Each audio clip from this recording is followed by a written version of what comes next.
చంద్రబాబు నాయుడు గారిది 24/1950. ఓకే, ఈయన యొక్క చక్రంలో ఎటువంటి బలాలు ఉన్నాయి, ఎటువంటి బలహీనతలు ఉన్నాయి, ఫస్ట్ అందరిది ఒక్కొక్కరిది విశ్లేషిద్దాం.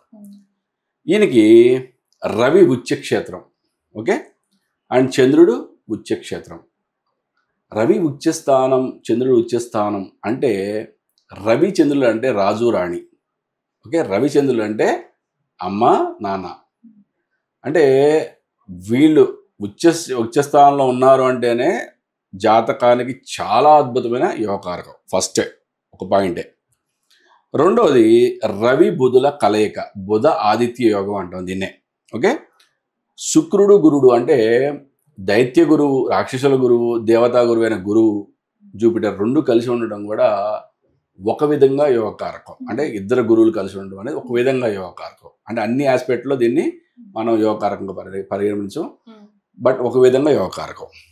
కుజ కేతువుల కలయిక, దీన్నే భస్మాసుర యోగం అంటాం.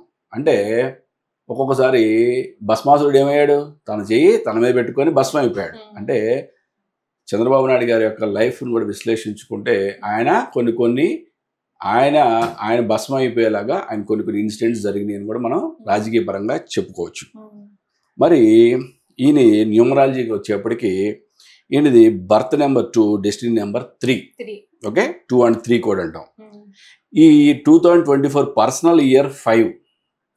ఓకే, ఇప్పుడు మనకి మేలో ఎలక్షన్ జరుగుతున్నాయి. ఓకే, మే మంత్కి ఈయనకి వచ్చిన మంత్ నెంబర్ 1 అంటే సూర్యుడు అంటే రాజ్యాధిపతి. ఈయనకి లోషో గ్రిడ్లో అంటే న్యూమరాలజీలో the most power Lo Shu grid అంటాం దీన్ని. దీంట్లో బలాలు చూసినా కూడా 492 అనే ఒక అద్భుతమైన ఆలోచన, అంటే ఒక మెంటల్ థాట్ ప్లేన్ అంటాం దీన్ని. ఓకే, 951 అనే ఒక సెల్ఫ్ కాన్ఫిడెన్స్ రేఖ. ఓకే, ఈ రెండు కూడా అద్భుతమైన రేఖలు ఈయన యొక్క లోషో గ్రిడ్లో ఏర్పడినాయి.